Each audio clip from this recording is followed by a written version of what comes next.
Welcome back. Snow stopped, but we still got a lot of snow, so I'm gonna unbury my car, unbury the girlfriend's car, see what we get today. But I got a couple things I want to talk about. People stuck everywhere. I got a car down there stuck. We got a car right here stuck. If you can see it, it's crazy. So there was talked about it once, but a video called, or a channel called Call Me Lil. Call Me, 3 words, Lil, L-I-L. He's got 2 or 3 videos, I think 3 up now, talking about his Doordash experience, why he got into it, what he feels about the company. And our ideals are very, very similar. And since the beginning of this channel, I talked about why I do Doordash, having a plan, using it as a stepping stone. He uses that same word. So I think his videos they're fantastic, actually. I like, he gets real vulnerable. He shares his reasons why, his family, how it made him feel emotionally, how he thinks these apps are addicting, how if you don't have a plan, you could be taken advantage of. And it's a great watch. I know many of you guys have actually emailed me and sent me links to it and stuff. I had seen it before that on my own, but check it out. It's a good watch. It makes you think. I like videos that are thought-provoking. And we try to do that on this channel. I know we do pick-up, drop-off, but I ramble and I rant too. So we do a little bit of that, but fantastic videos. Check them out. I think he's going to be, he didn't have a lot of content, but he's got a lot of views on those Doordash videos because they're good videos. But as far as them being addicting, I think there's something to that.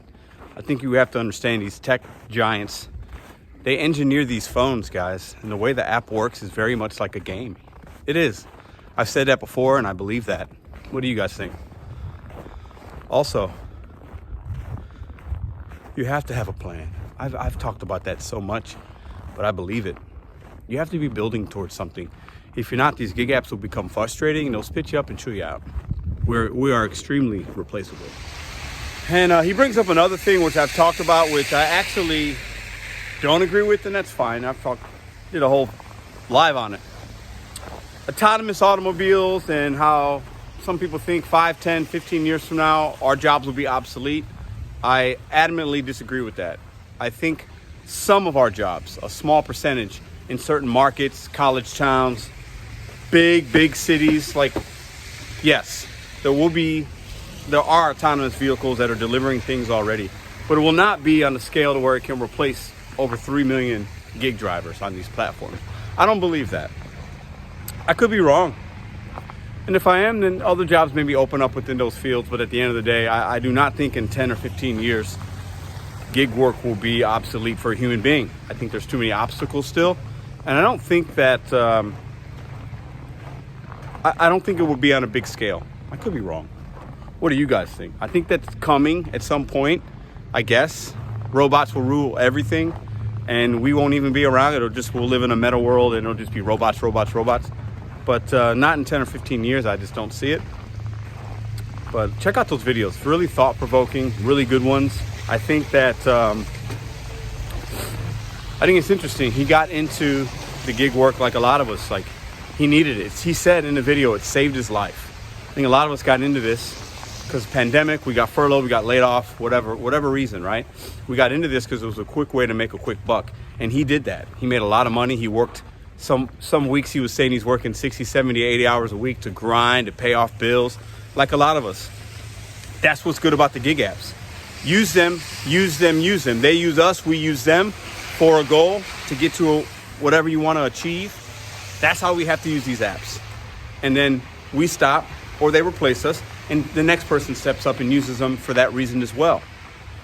That's why I think the gig apps are really good, actually. I think they have some faults, but it all depends on how you view things, right? But have a plan. You got to have an exit strategy. It could be 6 months, a year, 2, 3, 5 years, whatever it is. You have to have one and be willing to adapt strategy, adapt your plan, adapt your exit strategy if you need to. But at the end of the day, if you're waking up and just doing this and you're happy, you're making 20, 25 bucks an hour, but you don't have a plan and you're not working towards something, that could be dangerous, in my opinion. All right, we got to the car and it is complete. It's buried. I'm gonna have to shovel it out. Oh boy. So I won't get into what Doordash doesn't want us to know and like things like that. He covered that. Watch that video. He talked about it way better than I can. But I want to challenge us and remember that these gig apps, what do they really owe us? They owe us the technology we can use. They need to make a better app. It needs to be less glitchy. But at the end of the day, we got to make decisions for ourselves. We got to use common sense and knowledge. If we don't like it for some reason, we got to stop doing it. But in my opinion, I use the apps just how they use me. And I try not to take it personal. And they do a lot of shady stuff. I know, they do. And we have good people out there. Maybe they're trying to pass legislation because they feel some type of way about something. And, you know, they feel like they're doing things really shady. But at the end of the day, Doordash has done a lot for me. I might get some flack for that. No, I work hard. I put the time and the effort. I learn my market. I show you guys certain things. But sometimes I think, just like him, his line was, Doordash saved my life. He said that. And I meant that. I felt that when he said it. It didn't save my life, but it's helped me a lot. YouTube, I have a channel because I do Doordash. I'd have a channel probably if I was doing something else, but I wouldn't have met a lot of you guys. I've made friendships, numerous friendships. Met some great people. I make money on YouTube because you guys watch for entertainment, tips and tricks, to see my day, relatability, whatever it is, you guys watch. I make money. So Doordash, YouTube has done a lot for me. Now it starts with me though, and it starts with you. So for whatever reason you're using the gig apps, for whatever reason you're getting into the gig economy, it starts with you. Like, you have to do it and figure out your area, which app is good. But at the end of the day, you're only going to get out of it what you put into it. Let me say that again. As cliche as it sounds, you're going to get out of it what you put into it. So whatever you want the gig world to be, that's what you're going to get. If you're somebody that is just going to complain like I do sometimes and expect everything from them and complain that your market's slow, I can't make money, but you still turn the apps on, I can't help you. There's nothing I can do for you. You're going to get what you put out. You're going to get out of it what you put into it. If your market's great, like me, and you're lucky, I consider myself very lucky. I've said that many times. What I get out of it is what I put into it. Working 5 days a week, 6, 7 days, whatever it is. Grinding, making mistakes, learning from them, adapting. It's really easy, actually. But it starts with you. You have to get up in the morning, figure it out, do it, have the motivation. You don't have a boss. You don't have somebody scheduling you. You have to just do it. You got to just do it. And these gig apps are a great way to make that kind of money. To make a lot of money in some markets, a lot of money, stack some cash and move on. And I think they're intended for that. I think Doordash doesn't want somebody like me because I cherry pick and I know how to unassign orders. I'm not the ideal driver for them. I think we all know that. Many of you guys are not the ideal driver. So they might get rid of you. You're going to get what you get out. You're going to get what you put into it. I believe that. And I guess one of the last things, my car's buried. I'm going to get the girlfriends ready, but mine, I don't know. These side streets are really bad. I'm not going to work today. I don't need to. I don't really want to. Freedom and flexibility. I know a lot of us throw that word around, but you have to continue to bet on yourself. I put myself in a position where I don't have to wake up every day and have to work to make that $200. I still work even when I don't have to because I'm building towards something. But I want to challenge you guys to do the same, man. Keep grinding. But you gotta have an end game. I think he did. Call Me Lil. He had an end game. He's not working at apps right now from what I understand. What's your end game? It is cold. So we're getting the girlfriend's car defrosted. So what are you gonna do? Do you want to be an employee of DoorDash? Do you want all the legislations to go through? Maybe we get some short-term benefits, and then eventually maybe we're like an employee where they can tell us what orders to take, tell us we got a schedule. Is that what you want? It's not what I want. How are you going to use these apps? They use us, I know. I'm not giving them excuses, but we have to deal in reality. We have to deal in the reality. And the reality is, in a lot of markets, you can make a decent living doing this part-time or full-time, but you gotta have an exit strategy, just like my man Call Me Lil did. You got to work towards your passion. He's a photographer, I think. Work towards what you want to really be doing, and if you can't make that initially and it takes longer, that's okay. Get a W-2, do something, but you got to have a plan. Don't become the victim of these gig apps, because they'll do that, and they'll use you and abuse you, chew you up, spit you out. Flip the script on them. It's the best I can. It's the best. I try not to give advice. I know I'm super opinionated on this channel, but at the end of the day, it worked for me. You guys see that every single day. It's working for me. Why can't it work for you? It's working for me. Oh, that doesn't sound good. Car's working hard. Just me, a phone, and an ice scraper in the cold. BetonYou set goes one day at a time. See you tomorrow. I almost forgot bonus feature. First, this. I know it's harder for some of us than others. I get it. The gig works harder, situations are harder, money's different for everybody. I get it. You got to personalize it for yourself. But I've been there, trust me. But as you saw in the thumbnail and maybe the picture, I forgot about this. So I got an email from Doordash about some Pennsylvania legislation, and they want us to, or me to, want to put some split screens, voice my opinion. I'm going to step inside and read this to you guys. Have you guys got it? What do you think? Are you going to submit something? We'll talk about that as well. Part 2 of the video. Welcome to the second office. So, as I see things, I share them with you guys. So I got this email on Wednesday at 10:04. I was out when I got it. Take action. This is from Doordash. Excuse me. Take action to protect your flexibility and earnings. Hi, Pedro. The Pennsylvania Senate is considering new legislation that will protect both your flexibility and earning opportunities on platforms like DoorDash, while allowing you to receive benefits tailored to the unique work you do. Your senators need to hear from dashers like you today. I was like, what? Pennsylvania? I don't live in Pennsylvania, but okay.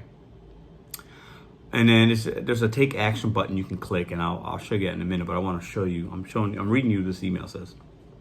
And let me know in the comments if you guys got this and what you think about it, because I haven't really wrapped my brain around it all the way yet. Politicians are considering a new law that would ensure dashers like yourself maintain your independence and flexibility.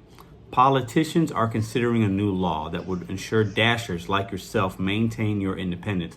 So this feels like, you know, what's going on in New York and Cali and Massachusetts, like where there's laws put into place to pay us more and pay us a minimum and things like that. This looks like this is like combating that. That's how I look at it. You guys tell me if I'm wrong.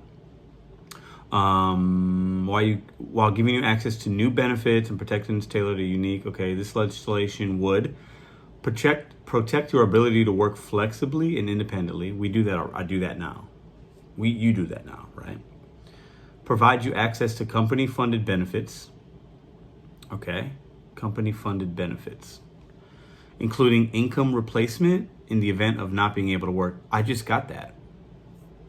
You guys saw I got the financial assistance for not working for 2 weeks or more than 2 weeks because of COVID. So I have that already. I have flexibility and I do it independently already. Enhanced safety protections and on-the-job insurance for you while you work. I'm just a little lost. I feel like this is obviously from Doordash. Doordash has some lawyers that they hired saying, we want these guys to stay the way it is. We don't want to pay them more. We don't want to do, we don't want to lose people because, we might lose drivers if we become more like employees. What do you guys think? I was just kind of like, I read it, I was like, The Pennsylvania State Senate Committee on Labor and Industry will soon be voting on this bill. And they need to hear from their constituents like you. I'm not a constituent. Why did I get this email? That was weird. Take action to share why politicians should support Senate Bill 949 and protect your flexibility in earnings and give you access to new platforms. So when you click take action, what pops up is, and I'll show you here, take action now to protect. So everything I just read is in there. But then it also talks about send an email to your officials with one click. So they want my name, first and last name, my address, my zip code, my phone number, and my email. I did not fill this out. I'm not telling you to not fill it out. I'm telling you I did not fill out and give them my information. At the bottom, there's a little box. Please hold a hearing on SB 949 and build the future of work. But in the bottom, it basically says, my name is blank and I am blank, base dasher with Doordash. I'm writing to you today. So that's me. I have to, when I send an email, I'm telling them this is how I feel. I'm writing you today to express my support for SB 949, a bill that would build the future of work and protect my earnings and flexibility. This bill would allow me to receive crucial benefits while continuing to allow me to work when it is best for my schedule. Additionally, it would ensure my benefits can move with me from platform to platform, allowing me full flexibility to continue to work where I want, when I want. Thousands of app-based workers like me use platforms like Doordash, and this bill ensures I can continue earning flexibly on my terms. I urge you to hold a hearing on this important piece of legislation to help build the future of work. What do you guys think?